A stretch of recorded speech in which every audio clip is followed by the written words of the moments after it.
Hello दोस्तों। आज मैं आपको एक कहानी सुनाता हूँ जिसका टाइटल है मदद। शनिवार की रात करीब 11:30 बजे मैं ऑफिस से घर को बाइक से निकल रहा था तो कुछ ही दूरी पर एक लड़की नजर आई, सलवार सूट पहने, मदद के लिए हाथ का इशारे से। तो मैंने भी बाइक रोक दी और साथ से ऑटो निकल गया। मैंने कहा, जी कहिए। वो गुस्से से तमतमा कर बोली, मैंने ऑटो को हाथ दिया था, इतनी देर में बड़ी मुश्किल से ऑटो आया था और आपकी वजह से वो भी निकल गया।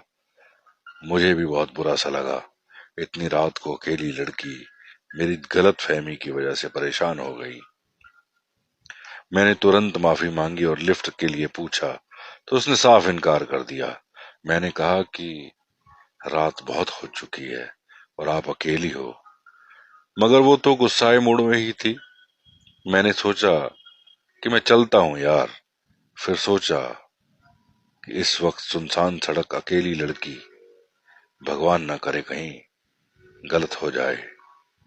नहीं नहीं, मुझे इसकी मदद करनी चाहिए, वरना इसके अपराध का दोषी मैं भी होऊंगा, क्योंकि मुझसे अनजाने में हो गया जो मुझे पता ही नहीं था। अब कोई ऑटो मिले या ना मिले, मैंने कहा ठीक है। जब आपको ऑटो नहीं मिलता तो मैं कुछ दूरी पर खड़ा रहता हूँ, क्योंकि गलती मेरी है, जिम्मेदारी भी मेरी बनती है, इसलिए। वो कुछ नहीं बोली। ऐसे ही तकरीबन आधा घंटा और बीत गया, 12 के पार हो गया। मैंने फिर से उसके लिफ्ट के लिए पूछा तो उसने कहा कि अब तक आधा सफर तय कर दिया होता मैंने, यहाँ खड़े होने से फायदा नहीं। मगर उसने सुनकर अनसुना कर दिया। अजीब उलझन में था। उसे अकेले छोड़ने का मन में नहीं था और मन में बेचैनी थी कि कहीं कुछ अनहोनी ना हो जाए मेरी वजह से, मेरी एक छोटी सी गलती की वजह से। फिर सोचा, जब मेरे मन में ही इतनी घबराहट है तो वह तो एक लड़की है और मैं तो उसके लिए अनजान, कैसे विश्वास होगा। आखिर मैं लड़का जो हूँ और वो लड़की मुझसे ज्यादा। तो वो भी मन में डर रही होगी, अचानक मुझसे ऐसे एक अनजान शख्स पूछ रहा है, बात कर रहा है। खैर, मुझे एक उपाय सूझा। मैंने कहा, देखो, घर में तुम्हारे जैसी एक छोटी सी बहन है मेरे, और वो तुम भी बिल्कुल वैसी ही हो। मेरी मानो, इस रात अकेले रुकना ठीक नहीं है। प्लीज मेरे साथ बाइक पर चलो, जहां तक तुम्हें अच्छा लगे। मेरे इन शब्दों पर कुछ राहत के मूड में आई और बोली, आप जाइए ना, मैं बार बार आपसे कह रही हूं, मैं कोई ना कोई उपाय कर लूंगी। मैंने कहा कि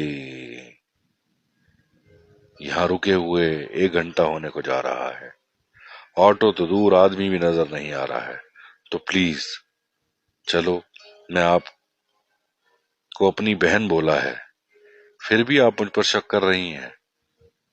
मगर फिर से उसने मना कर दिया। तभी मैंने अपना पर्स खोला और उससे बोला, देखो, इसमें है मेरी फोटो, पहचान पत्र, ड्राइविंग लाइसेंस, आधार कार्ड। इसे आप अपने पास रख लो। अपने घर या किसी सुरक्षित जगह पहुंच जाओ तो लौटा देना। उसे पर्स में आधार कार्ड निकाला और पढ़ा, दीपक, हाँ मेरा नाम। देखो प्लीज, अब बहन मना मत करना प्लीज। तुम्हारे घर के तुम्हारे मम्मी पापा, भाई बहन इंतजार करते होंगे। वैसे तो मेरे मम्मी पापा और भाई बहन भी परेशान हो रहे होंगे कि अब तक मैं आया नहीं। खैर, अब चलो। वह थोड़ा सा मुस्कुराई और बाइक पर बैठ गई। मैंने पूछा, कहाँ है तुम्हारा घर? वो बोली, आप चलते रहो, लगेगा तो मैं बता दूंगी। तकरीबन 1 घंटा लगातार बाइक चलती रही। वह कुछ ना बोली और लगभग 40 किलोमीटर अचानक से बोली, बस मुझे यहीं रोक दो और उतार दो। और तुरंत एक सड़क से कॉलोनी की तरफ जाने वाले रास्ते पर दौड़ पड़ी। चंद मिनटों में ही मेरी आंखों से वो ओझल हो गई। खैर, मन को एक सुकून था। चलो, वह घर के पास तो पहुंच गई। जैसे तैसे मैं घर पहुंचा, 3 बज चुके थे। पापा बहुत गुस्से हो रहे थे और मम्मी बहन भी जाग रहे थे मेरे लिए। यकीनन वो भी सभी चिंतित थे और गुस्से भी था। सो बिना कुछ बताए चुपचाप अपने कमरे में चला गया। अगले दिन रविवार था तो बड़े आराम से सोकर उठा तो अचानक 11 बजे छोटी बहन ने आकर झकझोड़ा, भैया भैया उठो, कोई लड़की आई है, उसके मम्मी पापा भी हैं। क्या कोई लफड़ा कर दिया क्या? और वो हंसने लगी। पापा बुला रहे हैं, जल्दी नीचे चलो। पागल है क्या? मैं और लफड़ा? शैतान कहीं की, चल जाए यहां से। अधकची नींद में तुरंत बनियान पहने मैं नीचे आया तो देखा वही रात वाली लड़की और एक अंकल आंटी साथ में थे। ये यहाँ कैसे? मैं तो काफी दूर छोड़कर आया था इनके घर, और मेरा घर तो यहाँ से बहुत दूर है। इससे पहले कि मैं कुछ पूछूं, वो उठकर आई और बोली, भैया हैरान ना हो, मैं यहाँ कैसे? आपका पर्स जिसमें आपका पैन कार्ड, आधार कार्ड, उसी से पता लेकर मम्मी पापा के साथ आई हूँ। आपने बीती रात मेरी इतनी ज्यादा मदद की, मैं आपको शुक्रिया तक नहीं बोल पाई, उल्टा आपके जरूरी दस्तावेज भी लेकर चली गई। पहले तो बहुत बहुत बहुत बहुत थैंक यू, और बहुत दिल से सॉरी। जैसा आपने कहा था कि आपकी छोटी बहन जैसी हूं,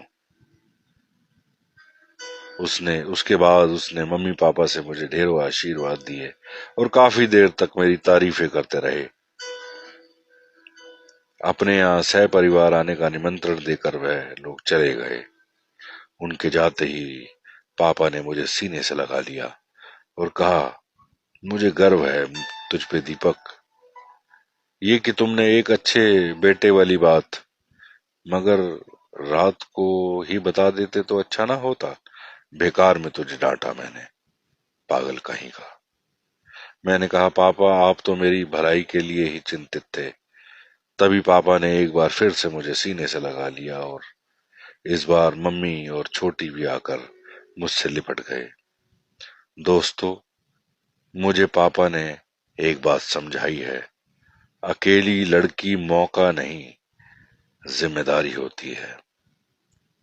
इस बात को मैं एक बार फिर दोहराऊंगा कि अकेली लड़की मौका नहीं, जिम्मेदारी होती है। मुझे नहीं मालूम कि ये कहानी किसने लिखी, पर जिसने भी लिखी कहीं दिल को छू जाने वाली है। मैं आपका दोस्त प्रदीप नासा, फरीदाबाद से, राजमहल प्रॉपर्टीज से। जैसा कि मुझे शौक है कहानी बोलने का, कविताएं सुनाने का, नई नई जगहों पे घूमने का, संतों महात्माओं से मिलने का, तो आज के लिए इतना ही।